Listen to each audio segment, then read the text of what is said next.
দুখীয়া মানুহখিনিক আকৌ আমাৰ লক্ষ্যটো হ'ল যাতে দুখীয়া ল'ৰা ছোৱালীয়ে চৰকাৰী চাকৰি পায়। কিছুমান কোচিং চেণ্টাৰে অফিচাৰসকলৰ ফটো দি তেওঁলোকে কিছুমান বিজ্ঞাপন উলিয়ায় যে আমি কোচিং কৰাৰ কাৰণে তেওঁলোকে পালে। এই ব্যৱস্থাটোৱে দুখীয়া মানুহখিনিক আকৌ চৰকাৰী চাকৰিৰ পৰা আঁতৰাই লৈ যাব। আমাৰ লক্ষ্যটো হ'ল যাতে দুখীয়া ল'ৰা ছোৱালীয়ে চৰকাৰী চাকৰি পায়।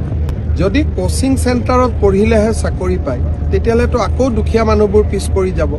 সেইকাৰণে মই লোকসেৱা আয়োগ আৰু আমাৰ চৰকাৰৰ আন বিভাগবিলাকক আজি মই অনুৰোধ কৰিছোঁ যে কোচিং চেণ্টাৰে কি পঢ়ায় তাৰ খবৰ ল'ব লাগে আৰু তেওঁলোকে নপঢ়োৱা বিষয়েৰে কুৱেশ্যন কাটিব লাগে, যাতে সাধাৰণ ঘৰৰ ল'ৰা ছোৱালীয়ে কোচিং চেণ্টাৰত পঢ়িব নোৱাৰা ল'ৰা ছোৱালীয়েও আমাৰ নিযুক্তি পায়।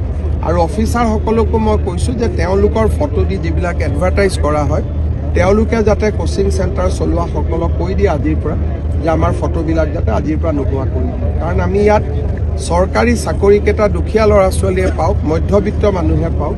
আকৌ টকা পইচা দিব পাৰিলে গোটেই কথাটোতো একেই হ'ব যে যোনে কোচিং পঢ়িব সিহে চাকৰি পাব। এই ব্যৱস্থাটো আমি নোহোৱা কৰিব লাগিব।